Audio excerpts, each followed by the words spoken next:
Welcome to Moranji 7 channel study channel.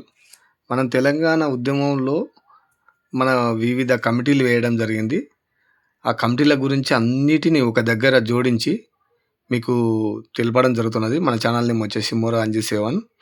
ఛానల్ని subscribe and share and like చేయండి. ఇలాంటి ఎన్నో వీడియోలు మీకు అందిస్తున్నాను, మన ఛానల్లో ఉన్నాయి. ఆ వీడియోలు చూసి మీరు మరింత మీ ప్రిపరేషన్కి ఉపయోగపడతానని ఆశిస్తున్నాను. సబ్స్క్రైబ్ చేసుకోండి.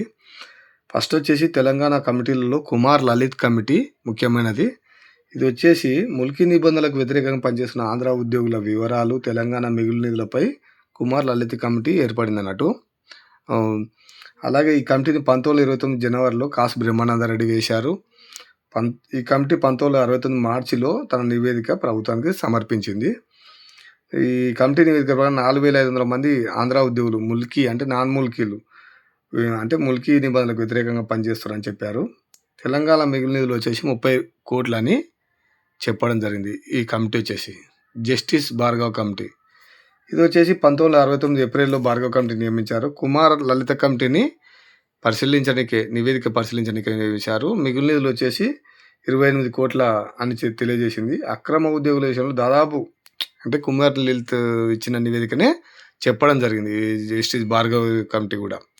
ఈ అంటే మిగులు నిధులపై వేసిన ఏవి కమిటీలు ఏంటివి అంటే కుమార్ లలిత్ కమిటీ ఫస్ట్ వేస్తారు, అదేమో 30 కోట్లు అని చెప్పింది. జస్టిస్ భార్గవ్ కమిటీ అనేది దాన్ని పరిశీలించడానికి వేస్తారు, ఇది ఎంత చెప్పింది 28 కోట్లు అని చెప్పడం జరిగింది. మీరు క్వశ్చన్ వచ్చినప్పుడు మీరు దాన్ని అండర్స్టాండింగ్ చేసుకోవాలి ఫస్ట్ ఆఫ్ ఆల్. తర్వాత నెక్స్ట్ కమిటీకి వెళ్ళిపోదాం మనం. వాంచు కమిటీ ఇది ముల్కీ నిబంధనలకు కొనసాగించడానికి రాజ్యాంగ సవరణ చేసిరు. ఈ విషయంలో ఈ కమిటీ కేంద్రంలో మనం 1969లో నియమించింది అన్నట్టు. కేంద్రం నియమించిన కమిటీ వాంచి కమిటీ. అదేంది ముల్కీ నిబంధనలు కొనసాగించడానికి రాజ్యాంగ సవరణ కోసం. అది ఏం చేసింది, తన నివేదికలో ముల్కీ నిబంధనలు కొనసాగించడానికి వీలు లేదని 1969లోనే నివేదిక ఇచ్చింది. 69లో నియామకం చేస్తే అలా నివేదిక కూడా 69లో నివేదింది. దీంతో రాజ్యాంగ సవరణకు అవకాశం లేకుండా పోయిందన్నట్టు. ఇంకొక కమిటీ వచ్చేసి భరత్ రెడ్డి సుందరేషన్ కమిటీ. అసలు ఏంది భరత్ రెడ్డి సుందరేషన్ కమిటీ అనే సందర్భంగా ఏంటంటే 1985 డిసెంబర్ 30న 16 జీవో 610 జీవో వెలువడింది. ఈ జీవో 1986 మార్చి 31లోకి అమలు కావాలని ఈ జీవోలోనే రాసింది అన్నట్టు. ఈ జీవో కోసం వేసిన కమిటీలు ఏంటివి, భరత్ రెడ్డి సుందరేషన్ కమిటీ.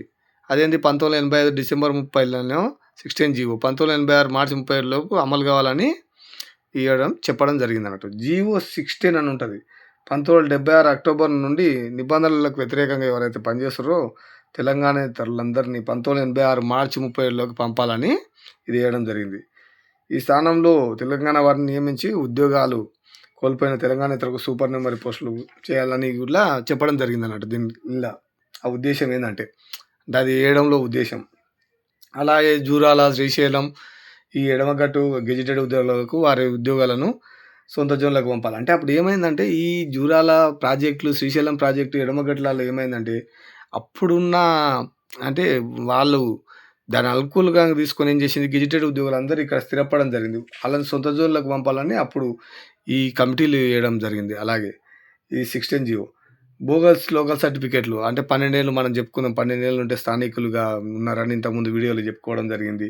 అంటే 12 ఏళ్ళు ఉన్నట్టు సర్టిఫికేట్లు సృష్టించడం, అది నిబంధనలకు వ్యతిరేకంగా అప్పుడు అంతా నాయకులు అలా వ్యతిరేకంగా ఏం చేశారు, ప్రమోషన్లు ఇవ్వడం, ఆ విధంగా వాళ్ళని పరిశీలించాలని చెప్పింది అన్నట్టు. సచివాలయంలో రాష్ట్రపతి త్వరల మేరకు అన్ని నియామకాలను ప్రమోషన్లను 1986 జూన్ 30 వరకు తిరిగి పరిశీలించాలని ఈ కమిటీ తెలియజేసింది.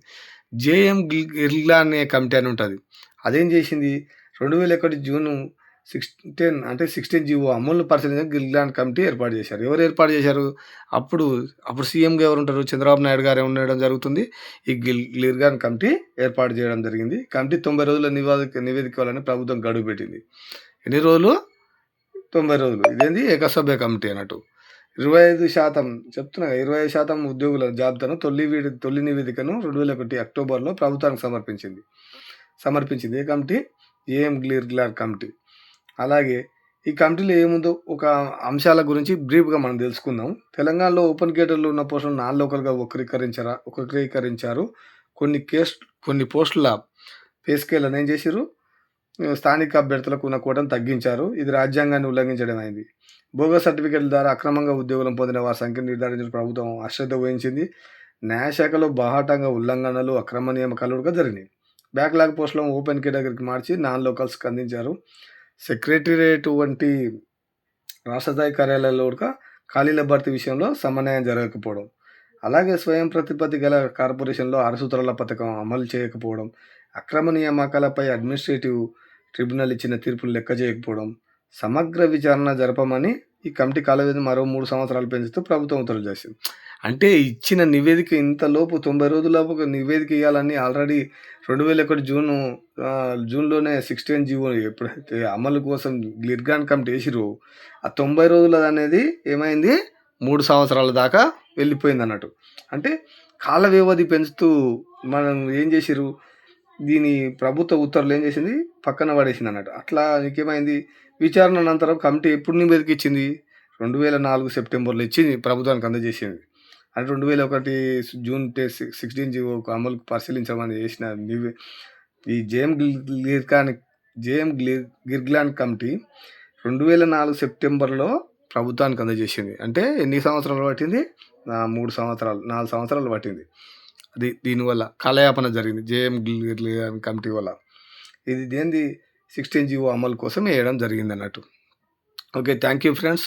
మన నెక్స్ట్ వీడియో వచ్చేసి కంటిన్యూయేషన్ ఉంటుంది కమిటీలకు సంబంధించి. ఇది మన టీజీ ఉద్యమం, తెలంగాణ ఉద్యమం గ్రూప్ 2లో అండ్ కానిస్టేబుల్ గ్రూప్ 3, గ్రూప్ 4లో కూడా మనకి కమిటీలు ఎంతో ఇంపార్టెంట్ అయినాయి. కాబట్టి మీరు ఈ వీడియో బాగా యూజ్ అవుతుంది. కాబట్టి మన మోర్ అంజీ 7 ఛానల్ అండ్ వచ్చేసి స్టడీకి సంబంధించింది. దీన్ని సబ్స్క్రైబ్ అండ్ షేర్ మళ్ళీ మరింత మంది చేరవేస్తారని ఆశిస్తున్నాను. Thank you friends, thank you.